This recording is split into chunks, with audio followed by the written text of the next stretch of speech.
Uh, this is Radio Works World speaking. It's Vadim, your host, your radio show host. I'm broadcasting from London. I'm going to share with you my story. So, if you are a migrant, or you have been involved with a migrant, if you know a migrant, that or you think about a migrant or migration, please get in touch with me. I will be happy to take it and discuss with you the experience and the journey, this story, the feelings that you had, and I will share with you my story as well. Wow, Vadim, I'm so grateful you allow us all the migrants to to talk with you. And I know today is a very special day for you and for me personally. It's a day when you seen for very first time your very first book cover. What is the title Yes. of your book, Vadim? Well, it's been a blast, Marina. Meeting you today it's just phenomenal. I felt like the book just came out. I was working on it, and you just made it so easy. Thank you for that. The book it's called. I have to comment. It's it brings some feelings to it. Let me just see.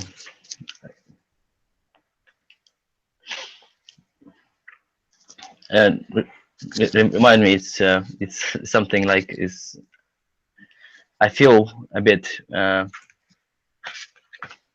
need to look. Give me a second. So I know it's been hard, but it's been worth it. Yes. So while you are putting yourself together again, because it's been such an emotional day, and I feel a little bit guilty because That's okay. No, it's fine. Well, now I'm grateful you are sharing your feeling with us, because actually everything that matters is what you carry in your heart. And today you brought out that story that you never shared before, that story that has never been heard before. And tonight you want to share with our listeners how you feel about letting go a story that made you who you are, letting go a story that could inspire millions of people to avoid the pain you've been through. So tell us now, what is the book title? finally. Well, the book title is No One's Business: A Migrant Barefoot Journey to Millions. Can I tell you why we named it? Yes. That way. So it's I feel like it's a lot of people who've been influenced by the migration, and my personal story relates to many types of migration, and relates not only to migrants physically or personally, but it relates to a lot of other people as well, that we're all migrants of a sort, I guess. So you are saying that sometimes people, even they never left their country, they are still migrants. Everybody is a foreigner somewhere. So if you enter a new job or a new relationship or a new topic or a new industry, you are migrating from where you are to where you want to be. And that bridge is never easy. To take, to put the dots in between two places in your life, doesn't matter is geographically or spiritually or intellectually or emotionally, it's always a challenge. But you Vadim, you turn every single challenge coming your way into a great opportunity, and now you are the opportunity you've been seeking. Tell us more about the reason you are sharing this story. Who do you want to inspire? Who do you want to have a better chance than you? Who do you want to create better life choices than you did at the time? I want people to understand that, it's they shape their future, and it's how you take the situation. Any situation is a challenge. It's not it's a challenge, and it's an opportunity. So however you take it, you can make it as either an opportunity or a challenge. Um, So I and the remember, because situation, yeah. I had the privilege of reading your book, and I remember some point you said that you ask yourself, why is the frog green? Yes, yes, exactly. So you're shaped. I want to make the you're shaped by the environment. So the frog is green because that is green because of the water of the where he lives, between the green, um the So it's the green environment, of the yes. So, lake. yeah, so it's the environment. Okay, Sorry, it is the environment.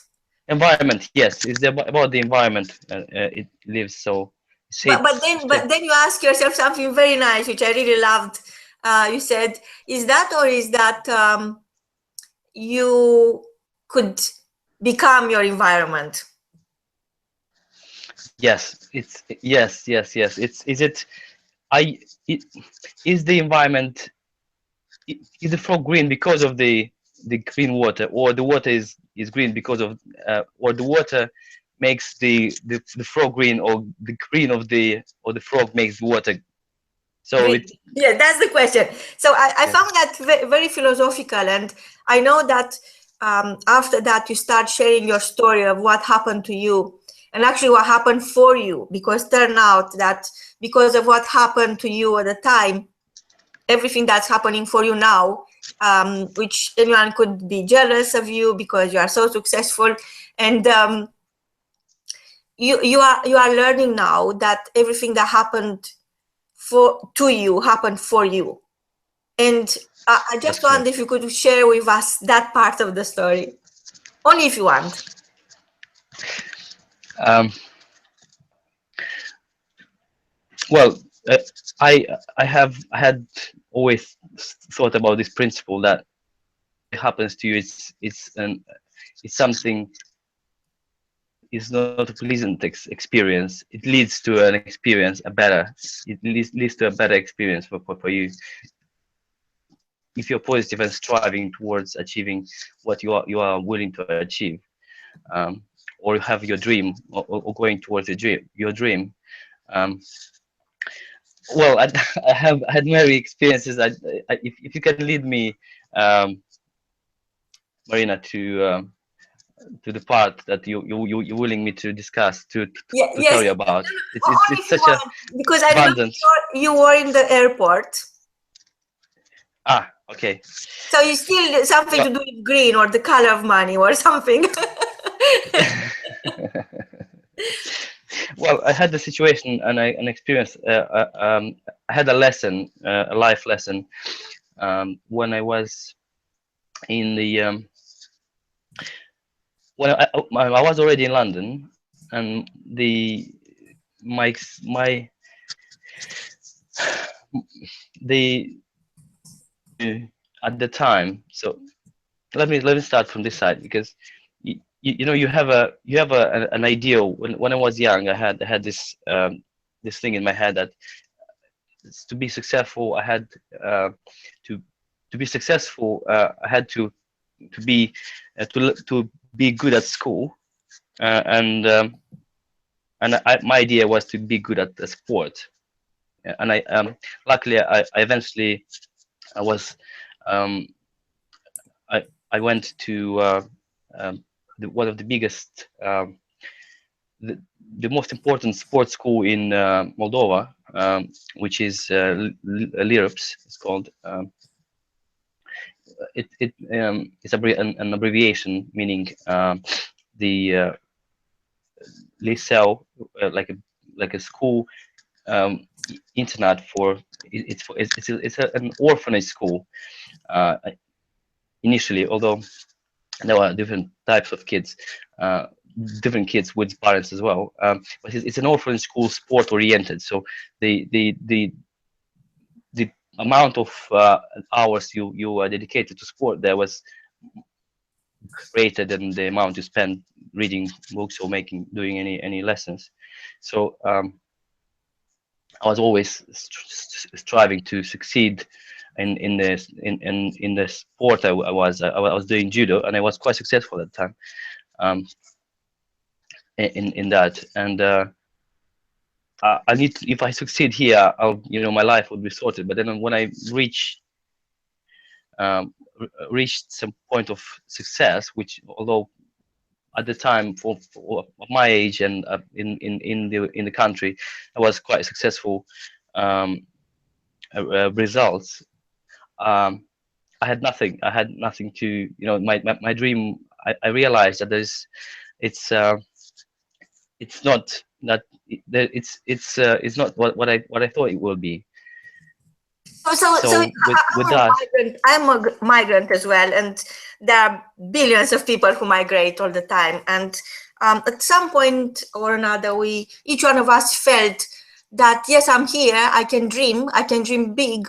I know I can be there, but I don't know how you can be there. And then you feel like wingless, how I call it. You feel that, yes, I wish I could fly where the eagles there, but how I'm going to fly there? And then that is blocking your mind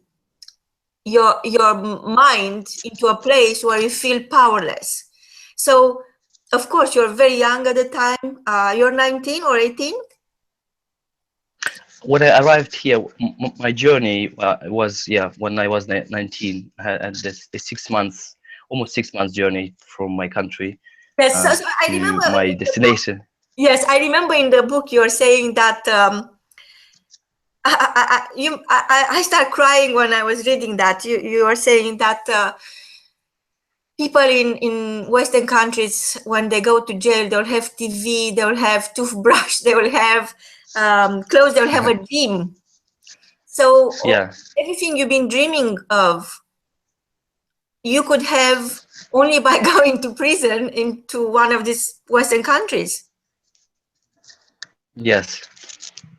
Yes, I was at the time that was something that I didn't possess, and I felt like people even in prison, people in a Western world, in Europe, in Western Europe, having that by being in prison. So I thought like, I would be, I would better do somehow to get into that prison, and it'd be a bit easier on me because at the time my situation was poor. So those things were something that I was striving to as well. So what happened? For simple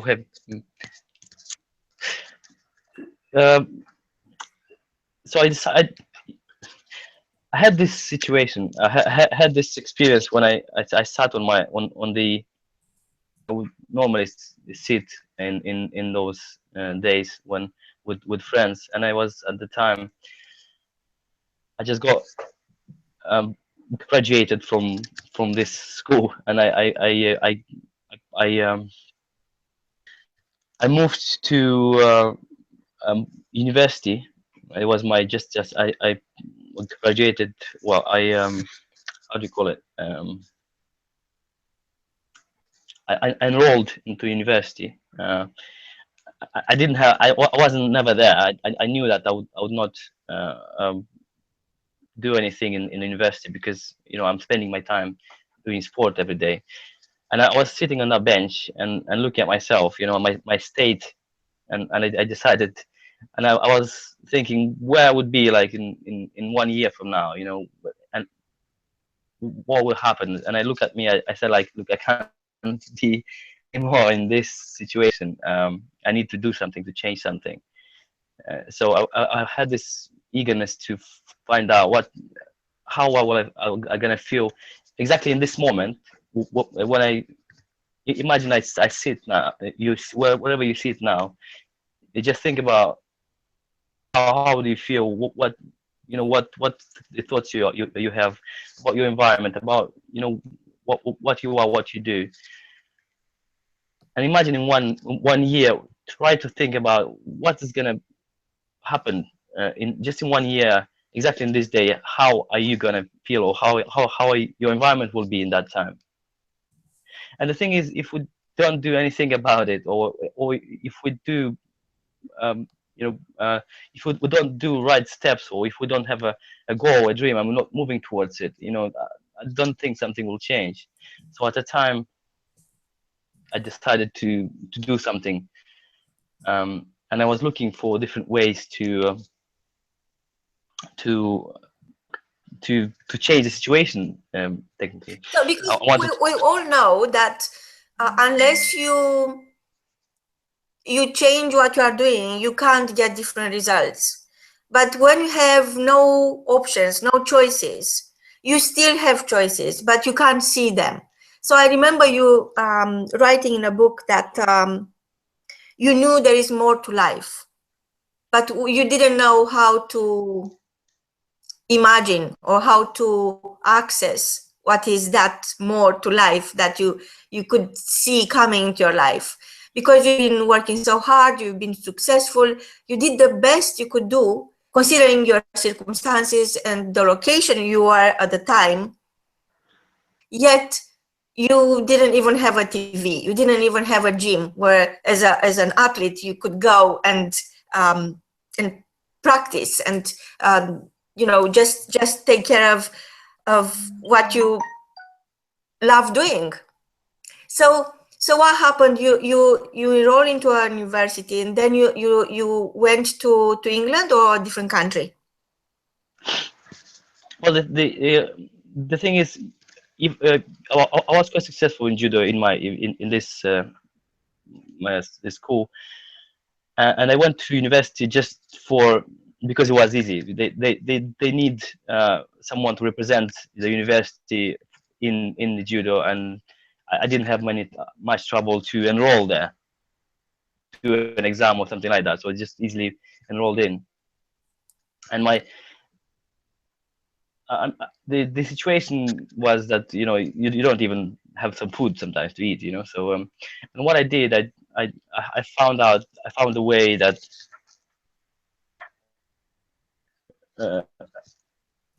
I heard that there is a way to go in Europe. Yeah. Well, there were two ways. One way, you had to have money to pay for it, and to get there, to open a visa, or to pay for people to get you there. Or there is another way, you could do it yourself, kind of thing, walking. So it was called walking. Uh, so So how long took you to get from where you were to where you are right now? Not in I mean in geographically speaking, how long took you to walk? Wait. So it took me 6 months, actually. It took me 6 months to get from to England to where I am now. It took me the journey. It took 6 months, which, well, by plane takes you 2.5 hours. A walk, it took me 6 months. Okay, so Well, we call it walk. It's, of course, it's more journey. That did not stop you. That did not break your dream. That did not make you find an excuse. Because what's happening to humans, and I've been in that place myself, it's almost like when a dream is so big, immediately you have to find an excuse. I can't get there. I don't have money. I don't have money for an airfare. I don't know anyone. I don't know the language. So instead of inventing more excuses than you already had, you decided to walk. Wow. You know, sometimes I'm thinking we have everything. Each one of us, I consider I have everything. But it took me a very long time to accept that I already have it all. And you are so young, and you had this vision about yourself, about your life, and how much you could give in this lifetime to others, and how much you could help others, and how much you could make make it better, first for yourself and then for the others. And I feel it's such a privilege for us to listen to you and to read your book. And I can't wait for you to tell us where we can get the book from and all the details. And I hope you will have a weekly show, because there are so many migrants out there who really need guidance, who really need to feel that they are human beings. Being a migrant doesn't mean you are a second-class citizen. Doesn't make you less than others. And for that, Vadim, I'm always going to be grateful for the light you bring into the world, for the dignity you unveil when talking about migration. From both of us, until next time, is goodbye. Thank you. Goodbye, Marina. Goodbye, everyone.